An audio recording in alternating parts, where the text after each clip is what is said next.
One day Juha bought a donkey. He didn't need a donkey. He bought it because he met an old man on the street who told him that the donkey was for sale and that if Juha bought the donkey on that very day, he would save himself a handful of dirham because just on that very day, the donkey was going cheap. Now, Juha was always happy to save money, so he bought the donkey. The first problem he had was getting the donkey home. But with a bit of cajoling and a bit of pulling and a handful of grass held in front of its nose while Juha moved, he got the donkey home. The second problem Juha had was where to keep the donkey. He couldn't keep it in his bedroom. He couldn't keep it in the kitchen. And he didn't have a tree in front of his house where he could tie the donkey. So Juha sat down and thought to himself, where does one keep donkeys? In a field. But Juha didn't have a field. However, he knew somebody who did. So he went round to see him and asked him if he could use the field. His friend said that he could, so Juha took the donkey along, put the donkey in the field, and thought to himself that his problems were over, but indeed they had only just begun. You see, the donkey needed something to drink. Food, there was grass, and he could bring hay, but to drink. So Juha went back to his house, and he went into the kitchen, and he looked around in the cupboards to find a suitable container in which to carry water to give to the donkey, so the donkey could drink. And he found a pot. But the problem with his pot was that it was very small. So when Juha went down to the river and filled it up with water, and brought it back and put it in front of the donkey took one look at the pot of water, took a second look at Juha, and drank the water. And it was gone in one go. So Juha had to go back down to the river again with his pot, which he did. And he brought it back and gave it to the donkey, and the donkey took one look at Juha, took one look at the pot, gone. So Juha had to go back to the river again, which he did. And this went on all day. Juha thought this was no good. Going back and forth to the river, he'd spend his entire day just giving water to the donkey. The problem was the pot was too small. He needed a bigger pot. So once again Juha sat down to think. And he remembered that he had a very rich neighbour who would surely have lots of pots. So he went round to see him. He banged on the door. Bum, bum, bum. The rich, wealthy neighbour opened the door, looked at Juha and said, "Good morning, my friend. What is it that you want?" "Ah," said Juha, "it is so that I have a donkey in a field, and my donkey needs water, and I have a pot, and it's too small to carry water, so if you would be so kind, would you please lend me a larger pot so that I don't have to walk back and forth so many times from the river to the donkey in a day?" The neighbour said to Juha, "Of course I have a pot. Not a problem. But you can't have it. You can only loan it from me at a price." "How much?" said Juha. "1 golden dirham for the week." Well, Juha had no choice. So he gave over the golden dirham and he took the pot. And the neighbour said to him, "You bring it back at the end of the week, otherwise you'll have to pay another golden dirham." Well, Juha took the pot back. Immediately he went down to the river and he filled it up with water and started to walk back to the donkey in the field when he realised that the neighbour, being a mean man, had tricked him. The pot was full of holes. So the water was just sloshing out all over the place and dripping into his boots. By the time Juha got back to the field, there was hardly any water in the pot at all. The donkey took one look at Juha, took a second look at the pot, and the water was gone. So Juha was back where he started again. He had to go back and forth and back and forth and back and forth. This was no good. And he realised that the neighbour had tricked him, getting a golden dirham for such a terrible pot. So he sat down to think. And Juha thought of a way of getting a little bit of revenge. At the end of the week he took the pot back, but before he took it back he took his tiny little pot the one at the beginning of the story, and he put it inside the bigger pot, which belonged to the neighbour.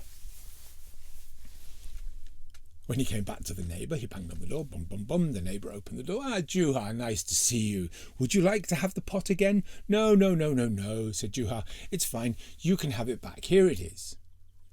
And the neighbour took the pot. Juha turned to walk away, but the neighbour called him. My friend, please, you seem to have made a mistake." What?" said Juha, knowing full well what was. "Well," said the neighbour, "there's another smaller pot inside here in my big pot. This doesn't belong to me, it belongs to you." "Oh, no, said Juha. "That's yours." "How so?" said the neighbour. "Well," said Juha, "it was late last night when I heard this terrible noise from down in the kitchen, and I went down and I saw that your pot, the big pot, had given birth to a baby pot." The neighbour looked at him as if Juha had suddenly had two heads sprouting out of his neck. "How can a pot give birth to another pot?" "Oh, yes," said Juha. "I've heard this. I have heard that pots give birth to pots. Pots can breathe. Pots are living things just like you or I. Pots have feelings, you know. Pots and pans, they can have babies. And this one has had a baby, and there it is. It's yours." All the time that Juha was talking, the neighbour had looked in at this little pot inside and realised that it was quite a nice little pot, and he was thinking that he didn't have a little pot, so if Juha was going to be so stupid, then he might as well keep the little pot. And he looked at Juha and said, "Yes, Juha, of course. Pots and pans can breathe just like human beings." "They can," said Juha, "and have babies." "Yes, they can have babies. They can be born and they can die," said the neighbour. And Juha walked off. A few days later, Juha went back to the neighbour again and banged on the door. Bang, bang, bang, bang, bang. The neighbour opened the door. "Juha, my friend, what is it?" "Ah," said Juha, "I have the same problem as last time. I have to take water to my donkey. Would you please lend me a pot once again so I can take water from the river to the donkey?" "Of course," said the neighbour, thinking that Juha would be stupid enough to leave another pot lying around in there and think that his pot had given birth to the little one. This time the neighbour gave him a bigger pot, a nicer pot. So when Juha got down to the river and he filled it up, there was no water sloshing out, no water dripping into his boots. And by the time he got to the field and put it down in front of the donkey, he hadn't lost anything. The donkey took one look at him, took one look at the pot, and drank peacefully and quietly all day long. Juha could sit down to think. At the end of a week, he hadn't taken the pot back, remembering, of course, that he had to pay a golden dirham. In fact, at the end of 2 weeks, he hadn't taken the pot back, which meant that he would have to pay 2 golden dirham. But he had no intention of paying any golden dirham to his neighbour. In fact, after 3 weeks, he hadn't gone back at all. So the neighbour, who was intent on having these dirham, went round to see Juha and banged on Juha's door. Bang, bang, bang, bang, bang. And Juha opened the door. "Ah, my friend, my neighbour, how goes it with you? Are you having a good day?" "I am," said the neighbour, "but Juha, tell me, you seem to have forgotten to bring me the pot back. You now owe me 3 dirham. "Oh," said Juha, "indeed, I did forget." "Oh, I am so sorry." "It doesn't matter," said the neighbour. "You give me the dirham or the pot and everything will be fine." "Oh no, I'm sorry, that's not possible." "Why not?" said the neighbour. "Well," said Juha, "that's what I forgot. I forgot to come round to tell you that it was a few days ago. I'm terribly sorry. I came down to the kitchen after having heard such a terrible noise and found that your pot had died. I've buried it in the garden. Do you want to come and see?" The neighbour looked at Juha. "I beg your pardon. Your pot is dead. I'm so sorry." "Juha, how can a pot die?" "Well, it does. I mean, A pot can give birth. A pot can have feelings. A pot, like pans, can live and die. Oh, don't be so silly, said the neighbour. Juha, you really have got no brain or little brain. How can you say such a thing? Oh, but neighbour, it was you yourself, just 3 weeks ago, when you took the pot with the baby in it, who said to me that a pot can be born and a pot can die. The neighbour could not argue with that, and he walked away. And Juha and the donkey, well, you know how it ends.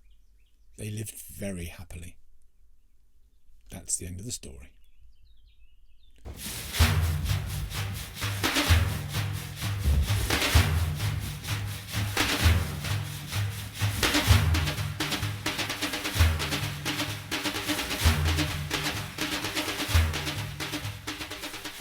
Thank you very much for listening to or watching the stories on our YouTube channel, Achillea, The Art of Storytelling, or on Instagram if that's where you are.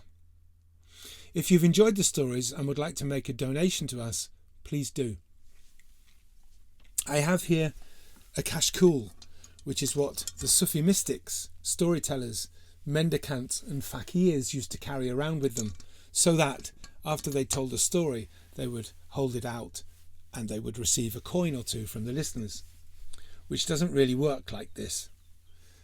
So, if you go to christian-rogers.com or achillea-storytelling.com, the details are at the bottom of the description on YouTube. There you will find out how you can make a donation to us. Anything would be of a help. If not, simply enjoy the stories. That's what they're there for. Thank you very much.